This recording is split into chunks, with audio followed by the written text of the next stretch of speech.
So right now, at the time of filming this video, we are currently in our third heat wave of the year here in the UK, and although my home batteries, just there, are pretty sheltered here inside my garage, I have noticed that they are getting pretty warm. So I figured I should really do something about that if I want them to last as long as possible. So a couple of years ago I fitted these small fans above my solar edge solar inverter.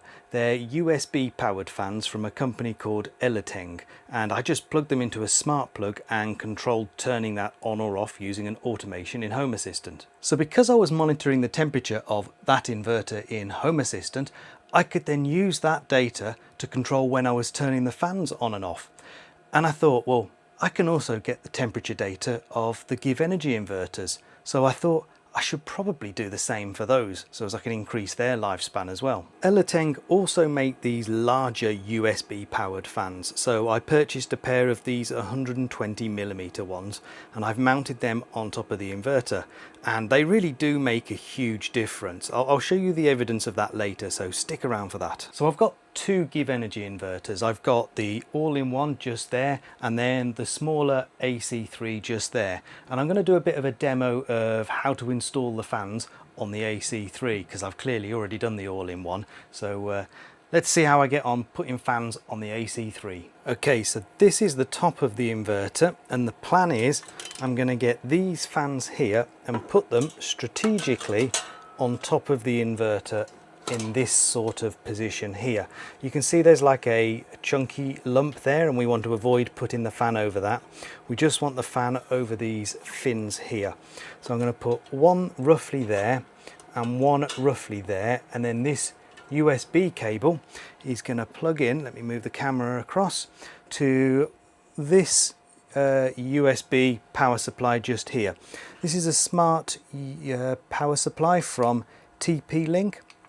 So I can control that in Home Assistant. It's actually got three power sockets on it and they're all individually controllable. So that is the plan.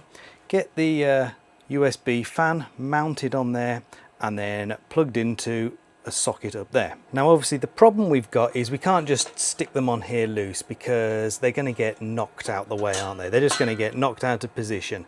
So we need to hold them in place somehow. Now I took a trip to the range to have a look at what brackets and things they got, and I found some, I think they're called 50mm corner braces. Anyway, I picked up some of those from the range and I've brought them home to try and figure out some sort of mounting solution. So the plan is I'm going to take this corner brace and I'm going to remove a screw here on the corner so as that goes on there and I can screw that corner brace onto the fan.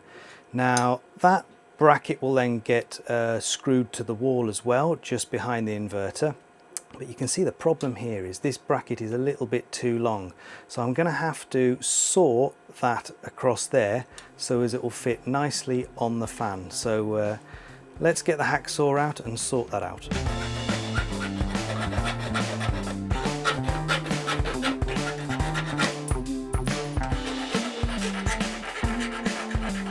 There we go. See, I think that'll do the job. So I need to fix this to the wall. You can see it now doesn't encroach on this fan grill at all. But I do need another one for the other fan, so I'm going to work on that and I'll be back in a second. So one thing that's very important to point out, I forgot to mention, is that these fans have got arrows on them here. Hopefully that's coming out on film. If it doesn't come out, then I'll put a photo over now. But these little arrows here show you which direction the air is flowing. And you want to see that should be pointing up right now. Is it? Yes. That arrow is pointing up, which means that the fan is going to suck air up through the back of the inverter, and that's the way we want it to go. We don't want it to blow back down, we want it to suck the warm air from the back of the inverter and blow it out into the garage. So keep an eye on these arrows. Okay, now I need to put these in position where I want them, and I'm going to mark on the wall where the brackets go so as I can drill some holes. Oh, the lead in that pencil has broken. There we go. Drawing a nice line across there, drawing a nice line up the side there. I need to do the same for this one here. I think it needs to go about there. I'm going to mark across there and up the side there. And now we drill a couple of holes. This is the fun part.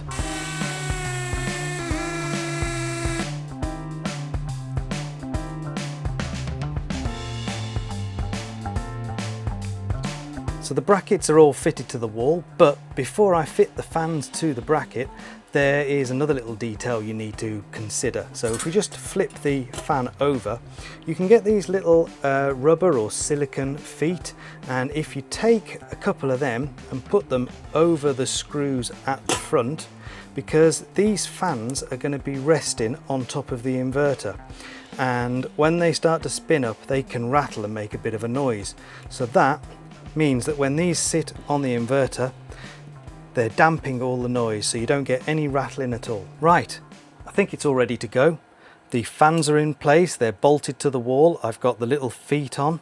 They are the right way up. I just need to set the fan speed to high because that's my preference. And then if I plug it into here as a test, and then I just need to press that button there, and the fans are on, and they're blowing air up. That's all good. I just need to tidy this up a little bit with a few cable clips to keep this all in place and make it look neat. But then once I've done that, I'm going to head inside and we'll configure Home Assistant. So the most important thing that you need to be able to do in order to get this working is to be able to monitor the temperature of your inverter. Now I'm lucky because both of my Give Energy inverters and my Solar Edge inverter let me see their temperatures in Home Assistant. But if you don't have that sort of a feature, then you might need to get a separate temperature probe. Now, I'm not going to go into the details of how to do that, but you could use a smart temperature probe or something like this that doesn't even need Home Assistant to get involved. But of course you want Home Assistant involved. Making things overcomplicated is my whole thing. But anyway, let me show you the automation. Okay, so this automation really is quite straightforward. So I've already got one here created for my all-in-one.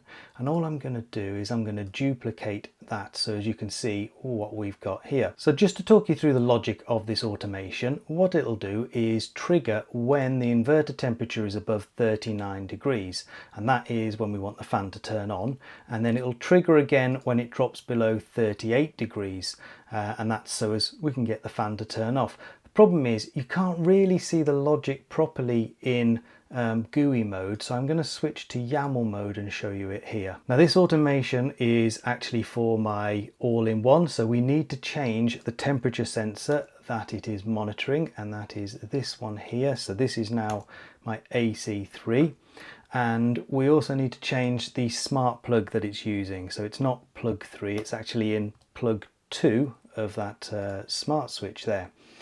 Right, now you can see that when the temperature gets above 39 degrees here, it sets a variable of on, and then when it drops below 38 it sets a variable of off. And then over in the actions, all we're doing is saying toggle a switch with the action Home Assistant.turn underscore and then whatever that variable was, either on or off. I could have done this with like trigger IDs or like if statements or something like that, but I thought I'd overcomplicate it as always by testing out variables because they looked fun to play with. But yeah, you can pause the video here and take a good look at that automation, or you can come up with your own. But I mean, the logic is going to be basically the same whatever you do. You want it to turn on when it gets above a certain temperature, then you want it to turn off when it gets below another temperature. Now you don't want these two temperatures to be the same. You need a gap between it, otherwise it's going to be constantly going on, off, on, off, on, off if they're very, very close. So that's why there's a degree between them. I think they call it hysteresis or hysteresis or something like that. But yeah, you need a sort of gap between those two. Oh, and your temperatures there might be different. You want to monitor the temperature of your inverter for a few days so as you know what those temperatures should be. So you need to know what temperature you want it kicking in at and what temperature you want it to turn off at.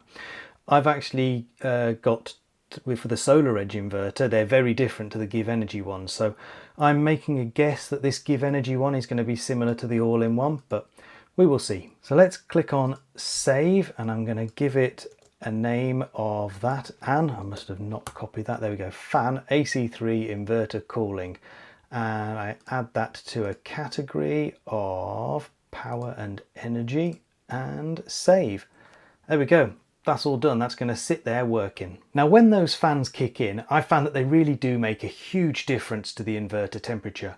When the all-in-one was doing its scheduled overnight charge, it would always hit well over 60 degrees, but since fitting these fans it peaks at maybe 55 degrees worst case, and this is during very warm weather. And if you look at this graph here, you can see that as the temperature rises, the fan is kicking in and cooling it back down again, making these cool zigzag patterns. I'm also showing the outdoor temperature here on this graph, so as you can see just how warm it actually was. So the hope here is that this extra cooling will help prolong the lives of my inverters, which is especially important given that they are no longer under any sort of warranty.